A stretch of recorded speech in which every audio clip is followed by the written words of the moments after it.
Radio 1 ju prezanton ciklin e temave Mos u trishto. Mos e luftoni Zotin tuaj. Duke qenë i kënaqur, njeriu shpëton nga të qenurit si ata që i kundërvijen Zotit të tyre në vendimet dhe ligjet e tij. Për ta kuptuar këtë, duhet vetëm të shikojmë shembullin e Iblisit.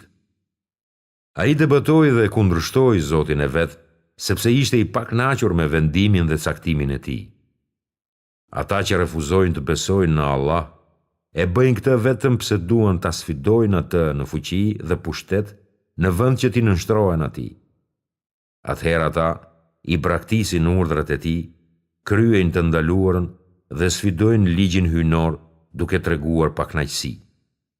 Vendimet e Allahut janë të drejta. Vendimi i Allahut është i detyrueshëm për robën e tij. Ai do të kryhet patjetër, por është vendimi i drejtë, siç tregon edhe hadithi. Caktimi yt ndaj meje do të kryhet, dhe ti je i drejtë me mua në vendimin tënd. Kushdo që është i pakënaqur me caktimin e tij, hyn në zullumqarët. Allahu, më i larti, ja ka ndaluar vetes padrejtësinë. Vërtet, janë njerëzit ata që bëjnë zullum e që janë të padrejtë. Hadithi, dhe ti je i drejtë ndaj meje në vendimin tënd, përfshin gjithashtu gjykimin e mëkatit, në pasojën dhe ndëshkimin e tij. Allahu është më i drejtë i lidhur me gjykimin e vet për mëkatin dhe dënimin e tij. Ai mund të ketë gjykuar një mëkat për njërin prej robërve të tij, për arsye se janë përtej të kuptuarit ton. Mund të ketë një qëllim i cili duke qenë i thellë, dihet vetëm prej tij, dhe ky është besimi i muslimanit. Urrejtja nuk sjell asgjë. Të urryerit e gjendjes në të cilën ndodhemi vjen në përgjithësi prej dy mundësive. Ai shkaktohet ose nga mosarritja e dëshirave, ose nga përballja me atë që urrejmë. Mirëpo nëse njeriu beson se ajo që e ka anashkaluar nuk ishte për të, dhe ajo që e ka goditur ishte shkruar për të, atëre ai s'ka arsye të ndihet i mërzitur. I dërguari i Allahut, Muhamedi, ka thënë: Pena është tharë lidhur me atë që do të ndodhë, o Ebu Hurejra. Caktimi ka përfunduar, vendimi është plotësuar, përmasat e gjërave janë shkruar, shkruesit kanë pushuar edhe faqet janë tharë. Siguria është në kënaqësinë. Kënaqja ofron siguri sepse zemra e kënaqur është e shëndetshme dhe e lirë nga mashtrimi, korrupsioni e mbledhjes. Dhe vetëm zemra e shëndosh dhe e pastër është ajo që do të shpëtojë nga dënimi i Allahut. Një zemër që është e çliruar nga dyshimi, mosbesimi dhe kurthet e ndryshme të shejtanit. Një zemër e tillë është e preokupuar vetëm se si ta kënaqë Allahun. Thuaj, e zbriti Allahu, pastaj lëri ata të luajnë në kotësinë e tyre. Hidhërimi dhe pakënaqësia janë konceptet huaja për një zemër të shëndosh, kështu që sa më tepër kënaqet njeriu me atë që ka, aq më i shëndetshëm do të jetë trupi dhe zemra e tij. Poshtërsia, korrupsioni dhe mashtrimi e shoqërojnë pakënaqësinë, kurse zemra e shëndosh, drejtësia dhe sinqeriteti e shoqërojnë kënaqësinë. Xhelozia është një tjetër prej fryteve të pakënaqësisë. Çlirimi prej saj vjen me kënaqjen e njeriut. Të qenurit të kënaqur me Allahun është një cilësi që i ngjan pemës mirë, e cila ushqehet nga uji i sinqeritetit në kopshtin e teuhidit. Rrënjët e saj janë imani dhe degët e saj veprat e mira. Ajo është një pemë që mban fruta të freskëta dhe të ëmbla. Një hadith thot: E ka shijuar imanin ai që është i kënaqur me Allahun si Zotin e vet, me Islamin si fenë e vet dhe me Muhamedin si të dërguarin e Allahut. Pakënaqësia është dera e dyshimeve. Pakënaqësia hap derën që shpije në dyshimet për Allahun, në vendimin e tij, urtinë e tij dhe dijen e tij. Ai që ankohet është rrallëherë i çliruar nga këto dyshime shoqëruese që i përzihen në zemër dhe përshkojnë qenien e tij, pavarësisht nëse ai është i ndërgjegjshëm për këtë apo jo. Po të thellojë në vetvete me introspeksion të ndershëm, ai do ta shihte imanin e tij të lëkundshëm dhe në pikpyetje, sepse kënaqësia dhe imani janë si vëllezër që shoqërojnë dhe plotësojnë njëri tjetrin. Ndërkohë, edhe dyshimi dhe pakënaqësia kanë një marrëdhënie të ngjashme vëllazërore. Kuptimi i kësaj përmbahet në një hadith në përmbledhjen e Tirmidhiut. Nëse jeni në gjendje të zbëtoni kënaqësinë me besimin, bëjeni. Nëse jo, atëherë pa dyshim se ka shumë të mira në durimin e asaj që nefsi e uren. Ndaj ata që janë të pakënaqur dhe urryes për brenda, janë edhe të zemëruar, pa çka se zemërimin e tyre nuk e shprehin me fjalë. Brenda tyre zjen një sër pyetjesh, si përse ndodhi kjo, apo si ka mundësi, e tjerë. Kënaqësia është pasuri dhe siguri. Ai që e mbush zemrën e tij me kënaqësi ndaj caktimit hyjnor, atëherë Allahu ja mbush zemrën me pasuri, siguri dhe rehati.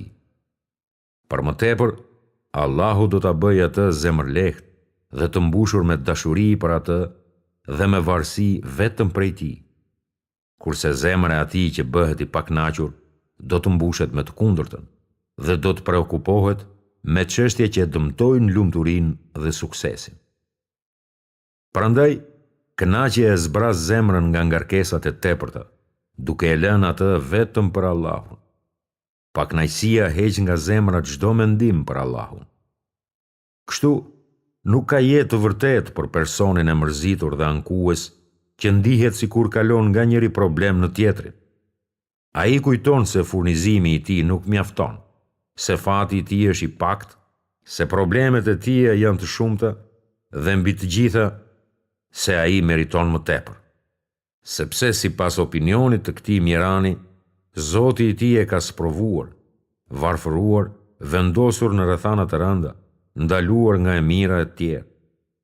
Si mundet atëherë një person i tillë të gjejë paqe, rehati dhe jetë të mirë? Kjo sepse ata ndoqën atë që e zemëron Allahu dhe urrejtën atë që ai e pëlqen.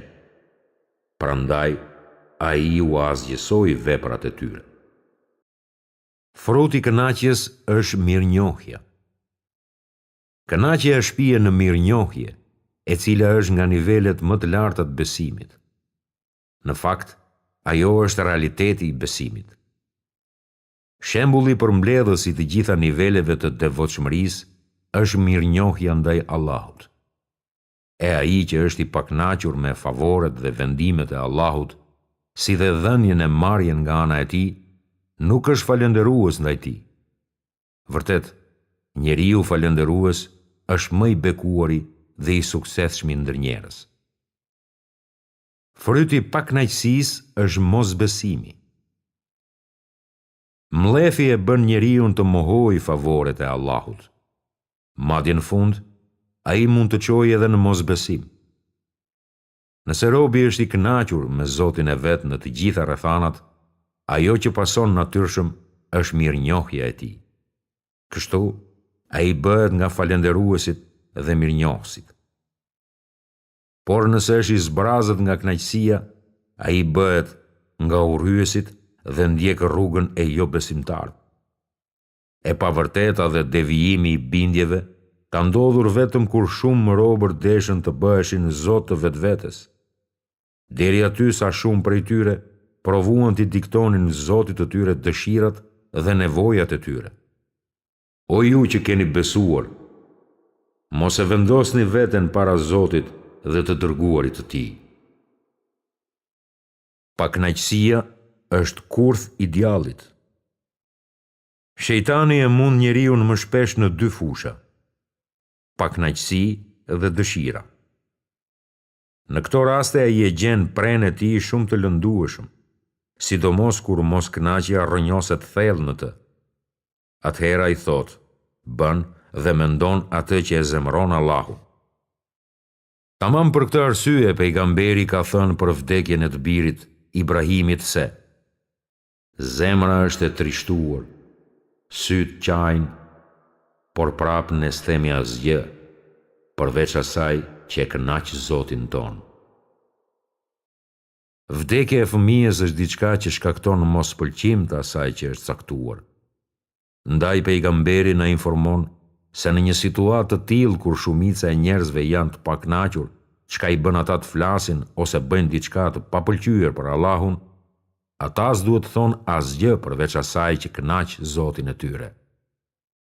Nëse dikush do t'i ruante 3 gjëra kur është i pakënaqur dhe i zëmëruar me atë që i ka ndodhur, atëherë bara e fatkeqësisë së tij do të lehtësohej pa mas.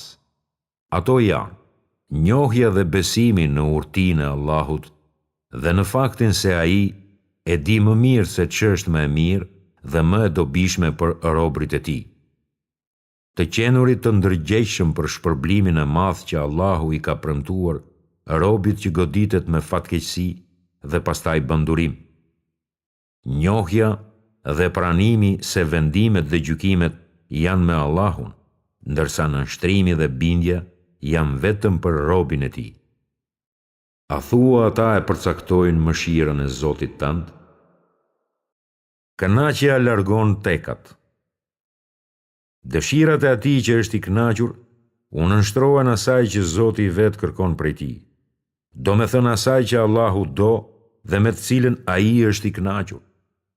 Prandaj kënaqësia dhe ndjekja e verbër e dëshirave s'mund të jetojnë kurrë në të njëjtën zemër. Dhe nëse dikush ka pak nga e para dhe pak nga e dyta, zemra e tij do të zaptohet nga më e forta prej tyre. Dhe nxitova drejt teje, o Zoti im, që ti të kënaqeshe me mua. Thellohuni mbi këtë hadith.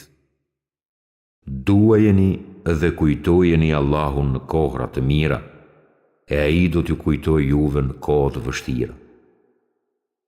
Duajeni Allahun do të thotë kërkoni afrinë e tij duke ju bindur atij. Jini mirënjohës ndaj tij për mirësitë e tija dhe kthejuni atij me sinqeritet para se t'ju godas ndonjë vështirësi. Në kohra të mira do të thotë në kohë paqeje, sigurie, bekimesh dhe shëndeti, duke kryer ibadete, si dhënia e lëmoshës. Dhe kryeni këtë vazhdimisht, gjersat ju bëhet tipar me të cilin ju njohin njerëzit. Ai do t'ju kujtojë në kohë vështirësish, do të thotë duke ju hequr vështirësinë e duke ju dhënë rrugdalje nga çdo situatë e vështirë. Është shumë e rëndësishme që të ketë një marrëdhënie të veçantë në zemër midis robit dhe Zotit vet. Një marrëdhënie që e lejon robin të ndihet aq pranë Zotit vet, saqë të mos kërkojë kënd tjetër. Kështu, ai gjen shoqëri kur është i vetëm dhe shijon ëmbëlsinë e përkujtimit të tij dhe lutjes atij. Robi i Allahut do të përballet vazhdimisht me vështirësi dhe halle në këtë botë dhe atë që vjen pasaj deri në ditën e gjykimit. Por nëse ai ka një marrëdhënie të veçantë me Zotin e vet, të gjitha vështirësitë e jetës do t'i lehtësohen.